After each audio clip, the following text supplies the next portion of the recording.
como exemplo de um dos autores que criticam, não é, essa questão de que a alteração da finalidade originária pode sim, não é, de repente encobrir um possível desvio de finalidade. A gente pode citar Flávio Tartucci, né?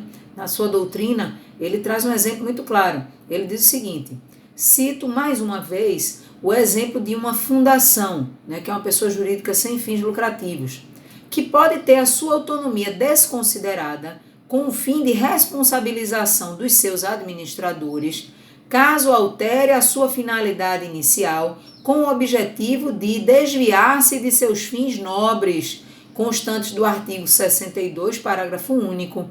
Nessa hipótese, defendo que já há motivo para aplicar o instituto do artigo 50 do Código Civil, que é a desconsideração da personalidade jurídica, o que novamente deve ser considerado pela jurisprudência, abrindo-se uma exceção ao texto legal. Então imagine você uma fundação que foi criada, né, uma fundação de assistência, né, uma assistência a pessoas com deficiência, e de repente muda-se essa finalidade, né? Ora, a mudança dessa finalidade originária, isso pode sim estar ocultando um desvio de finalidade. E esse desvio de finalidade ser sim considerado uma irregularidade capaz, né, de beneficiar algum administrador que esteja se valendo dessa manobra, tá? Então é por isso que, apesar de não estar textualmente no parágrafo 1º do artigo 50, nós verificamos que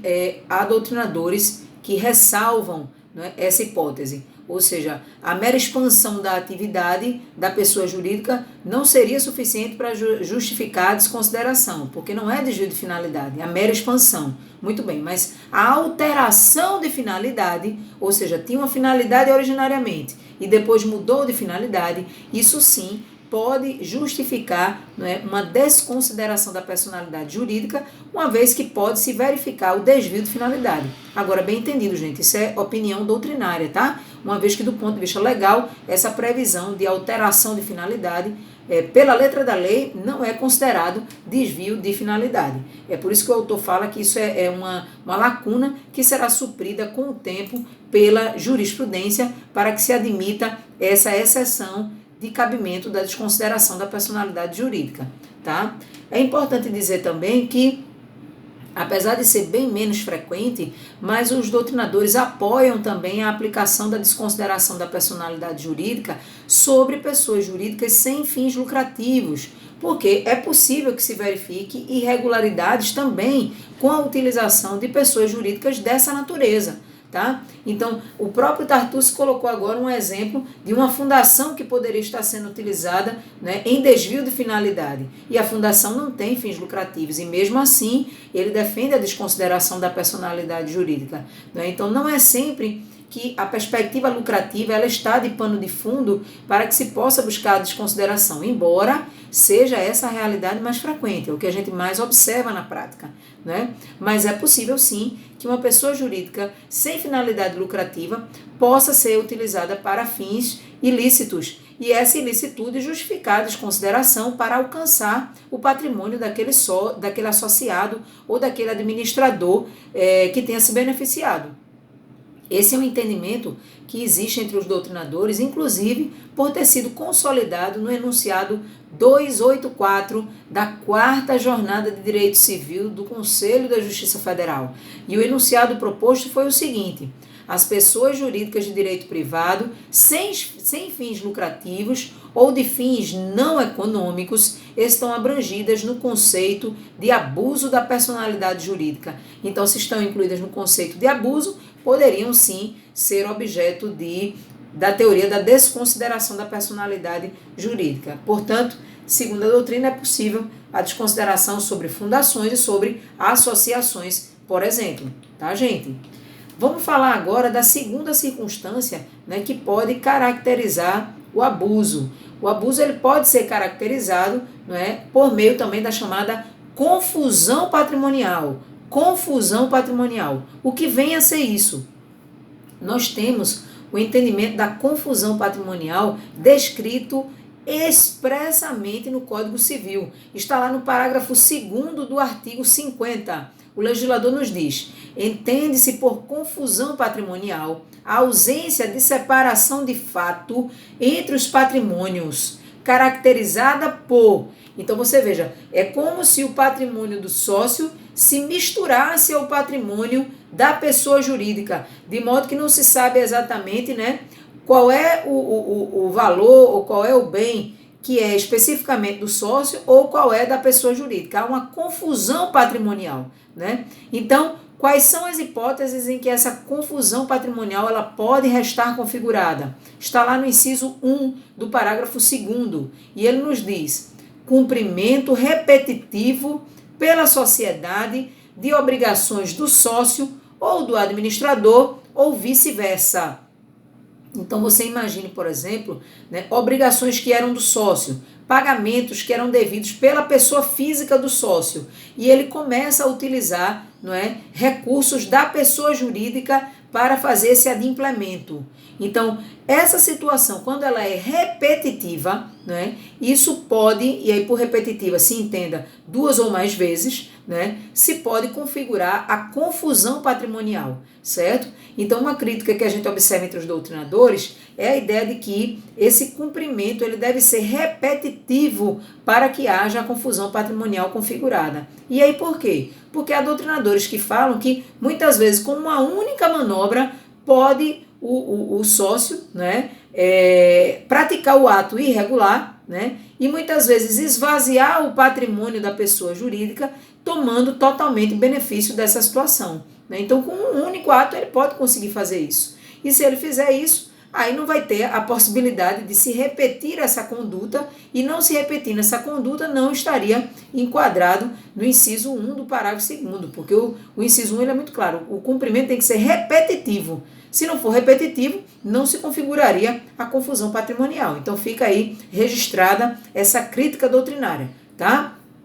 A segunda hipótese de confusão patrimonial está lá no inciso 2 do parágrafo 2º, e ela nos diz: caracterizada por transferência de ativos ou de passivos sem efetivas contraprestações, exceto os de valor proporcionalmente insignificante. Então, se tiver transferência de recursos, né, quando eu falar ativos são recursos, quando ele fala passivos seriam as dívidas, né, a transferência, né, desses ativos e desses passivos entre o sócio e a pessoa jurídica, né? Então, se esses valores são valores significativos, e aí apesar da letra da lei não disser o que é, né, um valor significativo, e também não diz o que é insignificante, né, cairia no campo do entendimento do juiz, né, um valor que seja considerado de média, grande monta, né, de um valor expressivo, ele pode sim configurar a chamada confusão patrimonial. Então, essa transferência de recursos ou essa transferência de dívidas, uma dívida que era do sócio passa para a pessoa jurídica, uma dívida da pessoa jurídica passa para o sócio, né? Recursos do sócio para a pessoa jurídica, isso gera confusão patrimonial, tá? E aí o ressalva que se faz é isso que consta, que somente não se configuraria a confusão patrimonial nesses casos se o valor for proporcionalmente insignificante. E aí, apesar de não se dizer na lei como é que seria essa insignificância, mas entenda como valores de pequena monta, tá? E a terceira hipótese seria a descrita no inciso 3 do parágrafo 2º do artigo 50, quando ele diz: outros atos de descumprimento da autonomia patrimonial. Esses outros atos, né, de descumprimento da autonomia patrimonial nos remontam à chamada desconsideração da personalidade jurídica inversa, que nós vamos falar sobre ela logo mais, né? Mas a ideia seria a empresa, né, ser responsabilizada por dívidas que são do sócio. É justamente o contrário da personalidade, da desconsideração da personalidade jurídica, né? Então, esses outros atos de descumprimento seria quando se verifica a desconsideração da personalidade jurídica inversa. Nós vamos falar dela adiante, ok? Então, vamos lá. Vamos falar dessa desconsideração da personalidade jurídica inversa ou invertida, né, como os doutrinadores falam. O enunciado 283 da 4ª Jornada de Direito Civil, ele nos diz: é cabível a desconsideração da personalidade jurídica denominada inversa para alcançar bens do sócio que se valeu da pessoa jurídica para ocultar ou desviar bens pessoais com prejuízo a terceiros, tá? Então você imagina o seguinte: o habitual é que o sócio ele utilize da pessoa jurídica de maneira irregular, quando o propósito dele é praticar uma irregularidade, naturalmente, né? Ele utiliza da pessoa jurídica, né, de maneira irregular para praticar o abuso da personalidade jurídica, seja ela na forma de desvio de finalidade ou de confusão patrimonial. Mas de frente, quem aparece, né, quem protagoniza a relação jurídica é a pessoa jurídica, né? Então ele, de repente, compra bens em nome da pessoa jurídica, né? Ele, como sócio, fica com esse patrimônio ativo e não paga a dívida. E a pessoa jurídica também não paga, né? Então aí esse credor ele está lesado e ele vai alegar uma situação de abuso de personalidade jurídica, porque ele entende que o sócio, a pessoa jurídica, ela utilizou-se da sua autonomia patrimonial para causar dano. Quando a gente vai judicialmente tentar executar patrimônio da pessoa jurídica, a gente percebe que muitas vezes não há patrimônio nenhum, muitas vezes aquela pessoa jurídica fez o fechamento irregular, né? Simplesmente fechou as portas, não fez a baixa, né, a extinção da personalidade jurídica, não liquidou o patrimônio, não extinguiu a personalidade jurídica na junta comercial, se for o caso de uma sociedade, e fica essa situação de dano a credores, né? E você percebe que o sócio aí foi beneficiado. Então essa é a regra geral. A gente pede a desconsideração da personalidade da pessoa jurídica para alcançar a pessoa do sócio e o seu patrimônio.